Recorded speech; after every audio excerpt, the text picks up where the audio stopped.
इस बार की ग्राम यात्रा टिहरी गढ़वाल जिले के कलजोठी गांव की है, जो नरेंद्र नगर विधानसभा का बेहद सुंदर गांव है, पर पलायन की पीड़ा झेल रहा है। इस गांव का एक हिस्सा वीरान है। कभी यहाँ 200 लोग रहते थे। अगर इस पूरे इलाके के आबाद होने की कल्पना करें तो कह सकते हैं यहाँ का अतीत यानी पलायन से पहले की स्थिति बहुत सुहानी रही होगी। देहरादून से करीब 40 किलोमीटर दूर कलजोठी गांव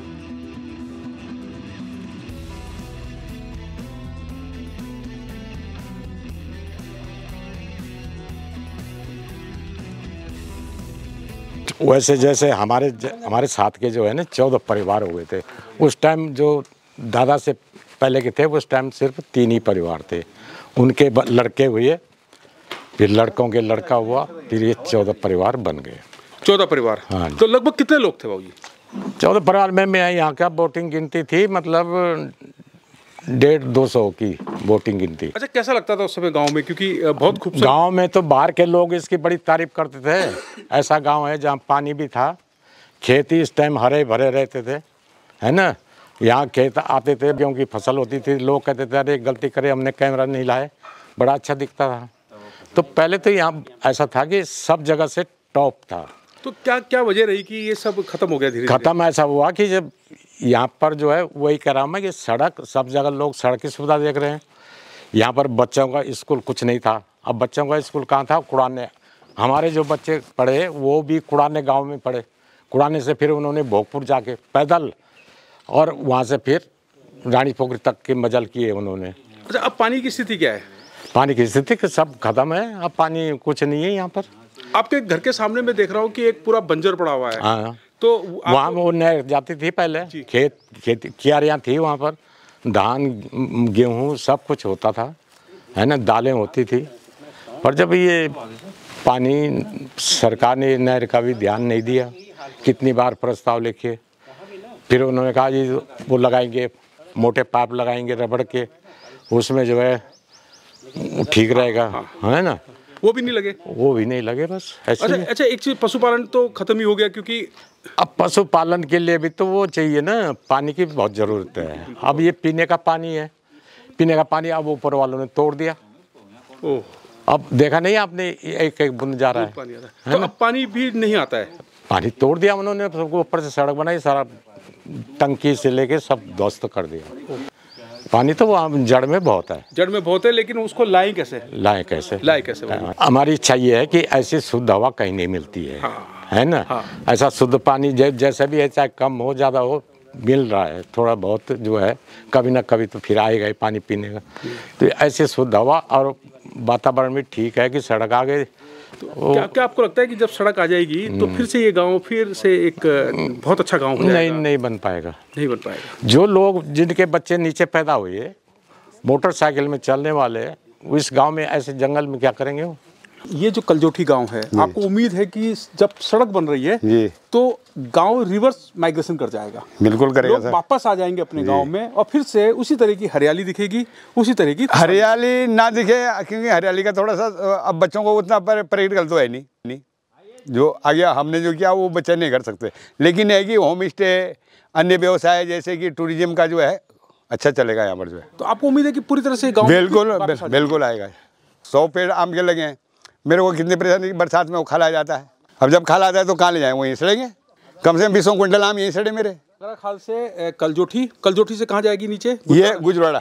तो प्लान हो गया, उसके बाद सड़क आ गई। अब फिर लोग फिर वापस आ जाएंगे? बिल्कुल वापस आएंगे। तो गांव कौन कौन से हैं जो आसपास के गांव हैं? यहाँ पर हौद है, चरनाव है, ताछला है, भेड़ी है और तंजील है, ये सबसे मिलेगा ये। सर, अभी आप कानपुर से आए जी, और कानपुर से सीधा आप पहाड़ के एक गाँव में, जो बिल्कुल देहरादून जिले से लगा हुआ है, देहरादून शहर से भी ज़्यादा दूर नहीं है। जी। पर आपने जब देखा तो क्या फील किया कि ये पूरे जंगल को, इस पूरे रास्ते में आप 3 किलोमीटर गए, 3 किलोमीटर आप वापस आ रहे हैं, 6 किलोमीटर पैदल आप चले? पता भी नहीं चला साहब, बिल्कुल नहीं पता चला।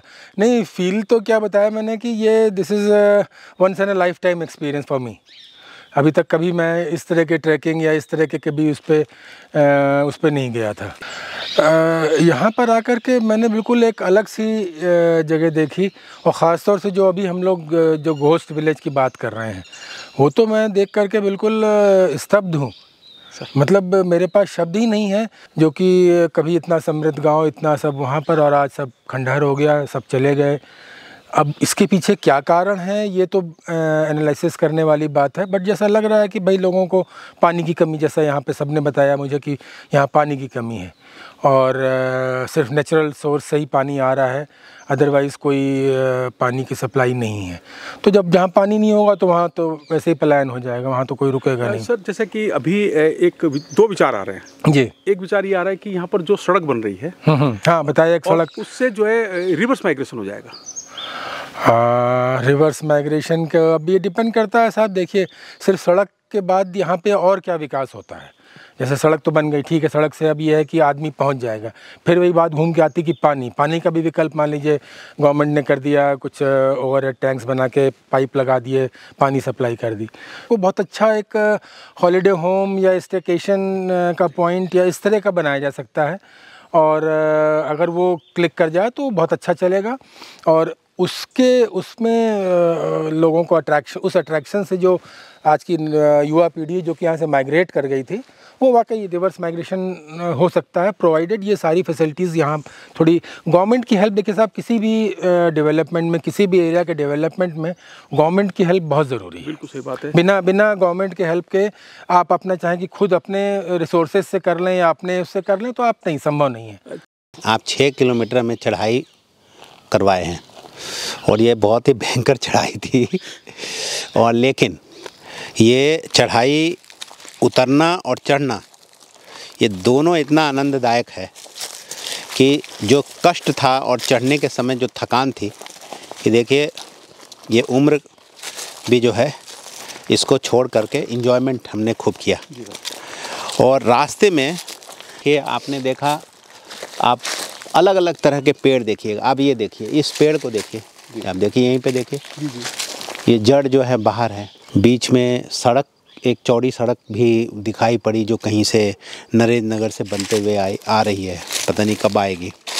लेकिन इस गांव में पहुंचकर ऐसा लगा कि आज भी जो बागान थे वहाँ पे और जो खेत हैं उसमें झाड़ियाँ और लेंटिना आ गए हैं, लेकिन उसकी वो बता रहे हैं कि कभी हम बहुत खुशहाल थे, अब वो माइग्रेशन हो गया, लोग वहाँ रह नहीं रहे हैं।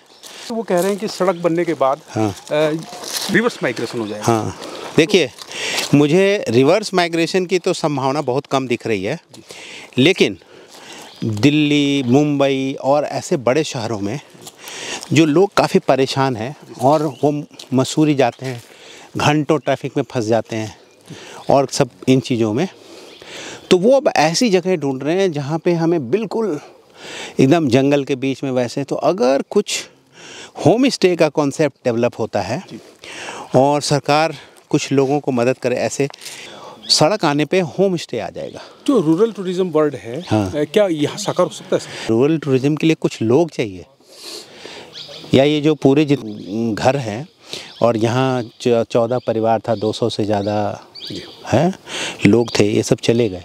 तो अब रूरल टूरिज्म करने के लिए कौन इनको सहयोग करेगा, कौन इसको करेगा? लेकिन ये रोड बनने के बाद ये हो सकता है कि ये रूरल टूरिज्म में कन्वर्ट होगा। क्यों?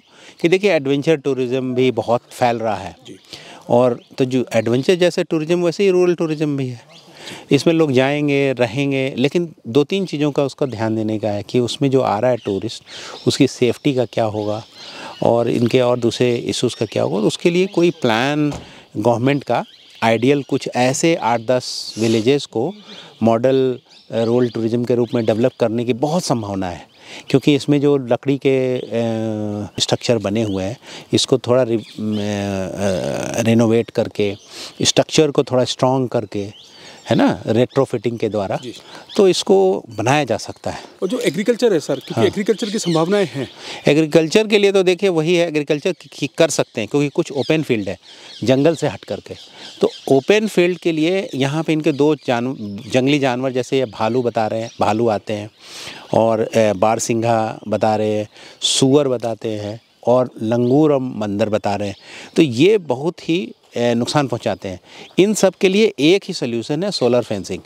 सोलर फेंसिंग अगर कर दी जाए तो यहाँ पे एग्रीकल्चर इतना हो सकता है कि उसी ऑर्गेनिक एग्रीकल्चर जो भी निकल रहा है प्रोड्यूस, उससे जो रूरल टूरिज्म में जो लोग आते हैं रहने वाले, उनको कुछ सब्जियां दी जा सकती हैं, कुछ उनको खाने के अनाज मिल सकते हैं, तो लोग पसंद कर सकते हैं। तो कुल मिलाकर जो स्थानीय संसाधन है उस पर आधारित आजीविका के जो साधन हैं उनको डेवलप किया जा सकता है। डेवलप किया जा सकता है। उत्तराखंड राज्य की जब मांग की गई थी तो क्यों की गई थी कि हम पहाड़ का विकास हो, मगर आज पूरा पहाड़ उतरकर देहरादून या हल्द्वानी की ओर आ रहा है और हमारे पर्वतीय क्षेत्र खाली हो रहे हैं। जो गांव हैं उसमें युवा जितने हैं वो रोज़गार के लिए बाहर गए हैं।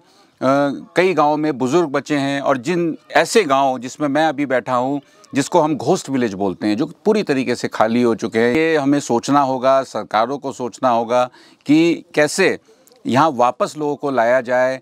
सड़क नहीं है, रोड बनाई जाए, रोड के माध्यम से यहाँ जब सड़कें आएंगी, यहाँ शिक्षा व स्वास्थ्य की सुविधाएं नहीं हैं, उसको ठीक किया जाए। और विशेष रूप से एग्रीकल्चर पे काम करने की बहुत ज़्यादा ज़रूरत है। अगर इन गाँवों को आबाद करना है, हमारे पुराने जो खाली पड़े गाँव हैं इनको आबाद करना है, तो यहाँ टूरिज़्म की बहुत बड़ी मात्रा में काम करने की ज़रूरत है। तो उम्मीद है, देखिए हम तो सिर्फ आपको दिखा सकते हैं। मैं आज इस गांव में आया हूं तो जब चले थे तो लग रहा था कि कुछ चेंज मिलेगा, मगर 4 साल बाद जो 4 साल पहले का जो इशू था वो आज बरकरार है। आज भी इस गांव में हमने बंजर खेत देखे हैं, बंद घर देखे हैं। तो उम्मीद है कि आने वाले समय में इन घरों में से जो ताले हैं ये खुले हुए मिलेंगे, यहाँ बच्चे खेलते हुए मिलेंगे, लहराती हुई फसल मिलेगी। जय हिंद, जय भारत, जय उत्तराखंड।